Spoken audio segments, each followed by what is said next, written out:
नमस्कार, मैं अभिषेक और आप देख रहे हैं लोकायुक्त न्यूज। आइए रुक करते हैं खबर की ओर। बलिया से सपा विधायक संग्राम सिंह का बड़ा बयान। पहलगाम आतंकी हमले पर पीएम मोदी को घेरा, बोले अब सवालों के जवाब दीजिए। जम्मू कश्मीर के पहलगाम में हुए आतंकी हमले को लेकर बलिया जिले के फेफना से समाजवादी पार्टी सपा विधायक और जिला अध्यक्ष संग्राम सिंह यादव ने प्रधानमंत्री नरेंद्र मोदी पर तीखा हमला बोला है। मीडिया से बातचीत में उन्होंने कहा कि आज जो सवाल कभी नरेंद्र मोदी ने मुख्यमंत्री रहते मनमोहन सिंह से पूछे थे, अब वही सवाल उन पर भी लागू होते। संग्राम सिंह ने कहा, मैं बहुत दुखी मन से कहना चाहता हूं कि यह साफ है कि कहीं न कहीं सुरक्षा में बड़ी चूक हुई है। आतंकवादी आए, हमला किए और चले गए। ये कैसे हुआ? सरकार को अब सचेत हो जाना चाहिए। कश्मीर में सबसे ज्यादा मिलिट्री फोर्स होने के बावजूद उस जगह पर फोर्स क्यों नहीं थी? उन्होंने आगे कहा कि अगर स्पॉट से फोर्स हटाई गई तो किसके आदेश पर हटाई गई, यह जांच का विषय है। 2000 से ज्यादा लोग वहां मौजूद थे। पाकिस्तान से आतंकी आए कैसे, ये सरकार को बताना चाहिए। प्रधानमंत्री पर निशाना साधते हुए यादव बोले, जब मोदी जी मुख्यमंत्री थे तब उन्होंने कहा था कि देश में सुरक्षा की जिम्मेदारी केंद्र और प्रधानमंत्री की होती है। आज वही बात उन पर लागू होती है। अब वो बताएं कि यह हमला कैसे हुआ। सवाल तो पूछे जाएंगे, विपक्ष को दोषी नहीं ठहराया जा सकता। उन्होंने अंत में कहा कि पूरा देश और विपक्ष सरकार के साथ है, लेकिन अब दूध का दूध और पानी का पानी होना चाहिए। देश अब चुप बैठने को तैयार नहीं है। जी विधायक जी, जिस तरीके से पहलगाम में आतंकी हमले हुए, लगभग 26-27 लोग मारे गए, क्या कहेंगे इस पूरे घटना को लेकर? आप कैसे देखते हैं और क्या कहेंगे? सबसे पहले तो जो हमारे लोग मारे गए हैं उनके लिए शोक संवेदना व्यक्त करता हूँ, कि आत्मा की शांति के लिए प्रार्थना करता हूँ। बहुत दुखी मन से हमें कहना चाहते हैं कि निश्चित रूप से कहीं न कहीं सुरक्षा की चूक हुई है, इसमें कोई दो राय नहीं है। क्योंकि आतंकवादी कहीं न कहीं से आए होंगे, आने के बाद उन्होंने हमला किया होगा। सरकार को निश्चित रूप से पता लगाना चाहिए कि वो आतंकवादी आए कैसे। पुलवामा की तरह ये भी घटना ऐसे न रह जाए। मैं ये मांग करता हूँ कि जैसे उतना ज़्यादा RDX लेकर के घुस जाना और हमारे सैनिक मारे गए, उसी तरह से 27-28 लोग हमारे नागरिक मारे गए। इंसानियत के नाते इस सरकार को अब तो सचेत हो जाना चाहिए कि अब तो कम से कम दिखाइए कि जांच करके कि सही क्या है और गलत क्या है। जिम्मेदार लोग कहाँ थे, आपकी सुरक्षा के लोग कहाँ थे, क्यों नहीं लगाए गए? इतने लोग, 2000 लोग जहाँ जिस स्पॉट पर घूम रहे हैं।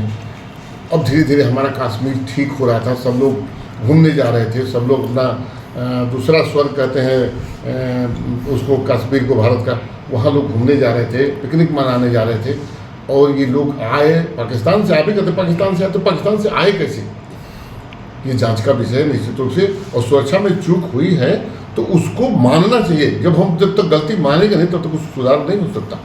इसमें एक और एंगल आ रहा है कि वहाँ के सैलानियों को, जो टूरिस्ट गए हुए थे, उनके धर्म को पूछकर उनको गोली मारी गई है।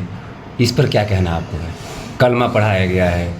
मैं केवल एक बात आपसे कहना चाहता हूँ, हमारे हिंदू भाई जो वहाँ घूमने गए थे उनका बयान भी हमने देखा। उन्होंने कहा कि यहाँ के कश्मीरी लोगों ने, घोड़े वाले हों, होटल वाले हों, या जो लोग हैं, उन्होंने हमारी बहुत मदद की। इसमें 2 घोड़े वाले भी मारे गए जो अपनी रोजी रोटी चलाते थे। हमारे सैलानियों के माध्यम से वहाँ के गरीब लोगों की रोजी रोटी भी चलती थी। वो 2 मारे गए। एक मुसलमान, कोई बेंगलोर का मुसलमान भी एक मारा गया। और एक हमारे जो सेना का अधिकारी मारा गया, उसकी बहन कह रही थी कि 1.5 घंटे तक कोई वहाँ पहुँचा नहीं।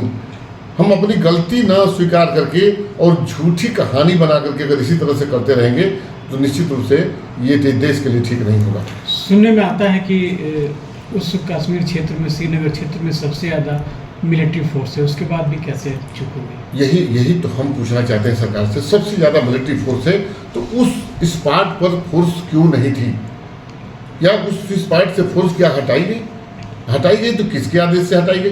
ये सब जांच का विषय है निश्चित रूप से। और पूरा देश खड़ा है आपके साथ, सरकार के साथ, विपक्ष भी खड़ा है। आप जो एक्शन लेना चाहते हैं लीजिए, लेकिन दूध का दूध और पानी का पानी अब होना चाहिए। और देश बर्दाश्त करने का तैयार नहीं है। तो क्या सर पाकिस्तान भी इसके लिए वास्तव में जिम्मेदार है, या फिर पाकिस्तान को सरकार मोहरा बना रही है? ये जैसे प्रधानमंत्री जी जब मुख्यमंत्री हुआ करते थे तो उनका बयान अभी चल रहा है फेसबुक पे लगातार कि पूरी सुरक्षा की जिम्मेदारी भारत सरकार को, प्रधानमंत्री की जिम्मे। अगर आतंकवादी के पास पैसा पहुंच रहा है तो प्रधानमंत्री के जिम्मे, अगर हथियार पहुंच रहे हैं तो प्रधानमंत्री के जिम्मे, सीमाएं सारी प्रधानमंत्री के जिम्मे। वो जो बातें मनमोहन सिंह के बारे में कहा करते थे मुख्यमंत्री होकर के, उस सारी बातें उनके ऊपर लागू होती हैं। जब सब कुछ आपके जिम्मे है तो आप बताइए घटना हुई कैसे? सवाल तो पूछा जाएगा, इसके लिए विपक्ष को कटघरे में नहीं खड़ा कर सकते। मुआवजे देने की मांग हो रही है, मुआवजा दिया बिल्कुल देना चाहिए और तुरंत देना चाहिए, इसको छिपाना नहीं चाहिए और आपको तुरंत देना चाहिए। और जो सही घटना हुई है सही घटना को ले आइए, आप केवल इसको चुनाव के मोड में मत ले जाइए। हमेशा चुनाव नहीं देखा जाता है, कभी कभी इंसानियत के नाते जो सही घटना हुई है, जिसने भी किया है, जो भी जिम्मेदार हो, पाकिस्तान हो, कुछ भी हो, आप कार्रवाई कीजिए, कड़ी से कड़ी कार्रवाई कीजिए। विपक्ष आपके साथ खड़ा है, पूरा देश आपके साथ खड़ा है। इस खबर में बस इतना ही। बने रहिए लोकायुक्त न्यूज के साथ।